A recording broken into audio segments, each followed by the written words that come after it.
अस्सलाम वालेकुम जी, देसी रिव्यू के साथ मैं हूं आपका होस्ट सलीम अरहम और आज हम बात करेंगे ड्रामा सीरियल राज़-ए-उल्फत की एपिसोड नंबर 33 के बारे में। तो सबसे पहले तो ये बात है कि ये एपिसोड बहुत थ्रिलिंग थी और इस एपिसोड में स्टोरी जो है वो नया टर्न ले रही है जो कि इंटरेस्टिंग होता जा रहा है और मेरा ख्याल है कि व्यूअर्स को भी इसको देखने का बहुत मज़ा आ रहा होगा क्योंकि हमने तो इसको बहुत इन्जॉय किया। तो अब फॉर्मली आगे बढ़ते हैं और सीन नंबर 1 से शुरू करते हैं। सीन नंबर 1 में जैसा कि आप सब लोग जानते हैं कि पिछली किस्त के आखिर में नोमी की माँ ने अपना चुराया हुआ नया कीमती डायमंड सेट जो है वो साहिबा की माँ के गले में पकड़ लिया था और उस पर अब बहस हो रही है। अभी इसी बहस में नोमी भी आ जाता है और नोमी को गुस्सा आता है किसी बात पर और नोमी जो है वो साहिबा की बदतरीफियाँ शुरू कर देता है और वो कहता है कि ये साहिबा जो है ये ऐसी है ये वैसी है और इसने मुश्क को धोखा दिया था और मुश्क जो है वो बहुत सच्ची है और ये मामला थे। बहुत ज़्यादा तफसील में नहीं जाता लेकिन वो बता देता है इशारतन कि साहिबा ने मुश्क को धोखा दिया था और मुश्क सच्ची है। अच्छा, अब यहाँ पर ये दिखाया है कि नोमी जो है वो अपनी माँ को लेकर और वो उसको बुरा लगता है कि उसकी माँ के साथ बदतमीज़ी की गई है तो वो अपनी माँ के साथ वापस घर जाने लगता है। अब यहाँ पर जो नोमी के एक्सप्रेशंस हैं वो बहुत ही अच्छे हैं, वो बिल्कुल बाअदब बेटे वाले एक्सप्रेशंस हैं जो एक बेटे के माँ के साथ रहते हुए जो फील होती है वो फील आ रही है उस चेहरे पर।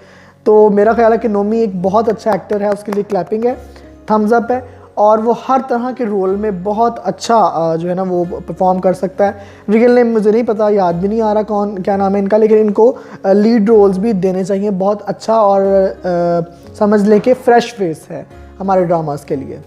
बहरहाल इर्तज़ा जो है वो मुश्क की तरफ बढ़ता है ताकि मुश्क से माफ़ी मांग सके, लेकिन इससे पहले कि मुश्क से माफ़ी मांगता है इर्तज़ा, मुश्क अपने हस्बैंड इस्माइल को लेकर वहाँ से निकल जाती है इस एक्सप्रेशन के साथ कि मैं तुम्हें इग्नोर कर रही हूँ। उसके बाद दिखाया है कि साहिबा जो है वो तरले कर रही है इर्तज़ा के कि तुम ना जाओ, मैं ठीक हूँ, मैं एक्सप्लेन करती हूँ, लेकिन इर्तज़ा उसकी कुछ नहीं सुनता और भरी महफिल से चला जाता है। और साहिबा का ये दिखाया है कि वो बड़ी बीमार सी हो गई है और वो गिर रही है, गिरने लगी है और सब उसे पकड़ रहे हैं। अब अगला सीन है। अगले सीन में इर्तज़ा ने फुल कुफायत शार बच्चा होने का सबूत दिया है, जैसा कि हम लोग अक्सर सुनते हैं इर्तज़ा के बारे में, और डायरेक्टर साहब की भी इस पैसे बचाने की खसलत के बारे में इर्तज़ा घारा है। फुल गुस्सा चढ़ा उसको और उसने आते ही 4 किताबें उठा के ठाम मारी, फिर अपना कोट उठा के ठाम मारा है और बहुत ही मोहतात गुस्से के अंदर रहकर उसने अपने गुस्से का भी इजहार कर दिया और तमाम चीज़ें भी टूटने से बचा ली। उसके बाद इर्तज़ा अपनी शराबी आंखों से अदाकारी करता है जो कि बहुत अच्छी अदाकारी की शहजाद शेख ने और उसके लिए भी एक दफ़ा क्लैपिंग है। लेकिन यह कि मज़ा नहीं आया इतना। कुछ चाहिए था कुछ चीज़ तोड़ता, वो कोई ग्लास तोड़ता, कोई गुलदान तोड़ता, लेकिन ऐसा नहीं था। लेकिन जो भी था ठीक था। इर्तज़ा ने बहुत अच्छी एक्टिंग की। उससे आगे ये होता है कि मुश्क अपने घर में बैठी हुई रो रही है तो उसका हस्बैंड ये पूछता है इस्माइल साहब ये पूछते हैं इस्माइल भाईजान कि आप क्यों रो रही हैं, ये आंसू खुशी के हैं या गम के हैं?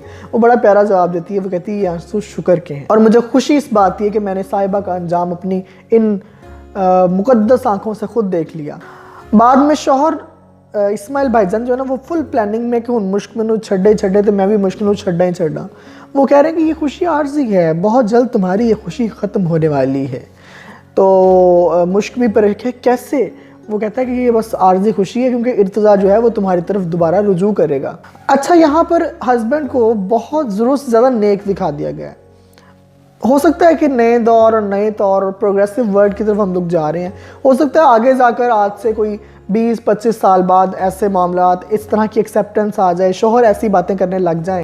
लेकिन अभी तक जो दौर चल रहा है उसमें ऐसा ओपन माइंडेड और इतनी प्रोग्रेसिवनेस नहीं है कि शोहर अपनी बीवी के एक्स के बारे में इस तरह से खुलकर बात करे। तो लेकिन क्योंकि अभी ऐसा नहीं हो रहा तो हमें थोड़ा ऑकवर्ड लग रहा है। हो सकता है 20-25 साल बाद नए तौर और नए तरीके आ जाएँ, लेकिन फ़िलहाल के लिए ये बड़ा ऑकवर्ड था कि इस्माइल भाईजान जो है ना वो बड़े खुले अंदाज में बातें कर रहे हैं। उससे अगले सीन में दिखाया कि साहिबा जो है वो ज़िंदगी मौत की कश में है और अस्पताल में दाखिल है और वहाँ पर उसका इलाज हो रहा है। पता नहीं बड़ी कमज़ोर सी है साहिबा, बड़ी जल्दी दिल छोड़ जाती है। खैर, फिर ये भी दिखाया है कि इर्तज़ा का बाप जो है वो कहता है कि मैं तुमसे बहुत डिसअपॉइंट हूँ और तुमने सारी ज़िंदगी भर के लिए जो है ना मेरे माथे पर एक दाग लगा दिया है। तो मैं ये सोच रहा था कि वैसे इर्तज़ा के अब्बू की कितनी को उम्र बाकी रह गई होगी जो उन्होंने ज़िंदगी भर कहा है, लेकिन बहरहाल अल्लाह ताला उन्हें सेहत तंदुरुस्ती अता फरमाए। उससे अगले सीन में दिखाया कि हर बार की तरह इर्तज़ा और इर्तज़ा का सूना समंदर इर्तिज़ा वहाँ पर अपने शोक का ऐलान कर रहा है, फ़िज़ाओं को बता रहा है कि मैं बड़ा गमगीन हूँ। पता नहीं ये क्यों है, ये मेरी समझ में नहीं आता। मतलब जब हम आम बंदा परेशान होता है ना, तो वो किसी कोने खुदरे में किसी कमरे में चला जाता है, अपना कमरा लॉक कर लेता है। ये सिचुएशन होती है।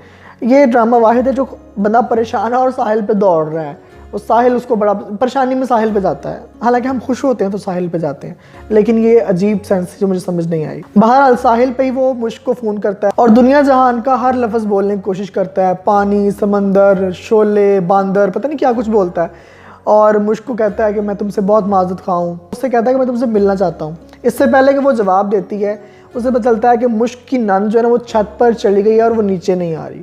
मुश्क भागती है उसको पकड़ने के लिए और बिलाखिर उसे नीचे ले आती है। बाद में बड़ी खूबसूरत गुफ्तगू है। मुश्क जो है वो उसके अंदर एक्सेप्टेंस आ रही है। इस्माइल भी आ जाता है। इस्माइल का भी थोड़ा सा गुस्से का इजहार करता है, क्योंकि मुश्क जो है इस्माइल की बहन को डांटती है और हाथ भी मारती भी थोड़ा बहुत। तो बाद में ये दिखाया कि मुश्क के अंदर एक्सेप्टेंस आ रही है और वो कह रही है कि नहीं नहीं, मैं आपकी बहन से प्यार करती हूँ और ये वो। तो बड़े अच्छे सीन्स थे वो, जो मुश्क के और इस्माइल के और सारे प्यार मोहब्बत के बड़े प्यारे सीन्स थे। सारी फैमिली लव के बड़े प्यारे सीन थे। अब आगे जाके ये दिखाया कि मुश्क को फिर फ़ोन आता है इर्तिज़ा का और वो उससे कहता है कि मैं तुमसे मिलना चाहता हूँ। तो वो कहती है कि नहीं, मैं तुम्हें नहीं मिल सकती और ये फ़ाइनल डिसीजन है। यहाँ पर मुझे थोड़ा सा गुस्सा आया, क्योंकि ये बहुत अजीब है। हमारी सोसाइटी की जो नॉर्म्स हैं उनके बिल्कुल ख़िलाफ़ है। एक लड़की की शादी हो गई है, जब आपकी कज़नों में से किसी की शादी हो जाती है तो आप उसे डायरेक्ट फ़ोन नहीं करते, आप उसे उसके हस्बैंड को या घर वालों से फ़ोन करवाते हैं। इस तरह का सीन होता है। ये बहुत ही अजीब दिखाया है कि वो खुद फ़ोन कर रहा है और मिलने के लिए बुला रहा है और वो कह रही है कि मुझे फ़ोन ना करें। तो यहाँ पर ये होना चाहिए था कि अच्छा वो आगे से आप इर्तिज़ा आप, ये आप नहीं होना चाहिए था। यहाँ पर तुम के जुमले, मैं मैं अगर यहाँ लिखता तो मैं 4 गालियाँ निकलवाता मुश्क से इर्तिज़ा को, लेकिन बहरहाल नहीं भी निकलवाई तो तुम का सीगा तो इस्तेमाल किया जा सकता था। लेकिन अभी भी वो आप बोल रही है तो ऐसा लग रहा है जैसे हस्बैंड से बात कर रही है अपने। एंड पे ये हुआ है कि इर्तिज़ा और मुश्क ने मिलने पर इत्तेफाक कर लिया। अब आगे क्या ट्विस्ट आता है, क्या इस्माइल भाई को मुश्क भाभी छोड़ जाएंगी, क्या वो इर्तिज़ा के साथ मिल जाएंगी, ये देखेंगे तो पता चलेगा। लेकिन अभी तक ये लग रहा है कि मुश्क जो है वो इस्माइल को नहीं छोड़ेगी। आपको ड्रामा कैसा लग रहा है कमेंट्स में ज़रूर बताएं। इस वीडियो को लाइक करें, शेयर करें और चैनल को सब्सक्राइब करें। बहुत शुक्रिया।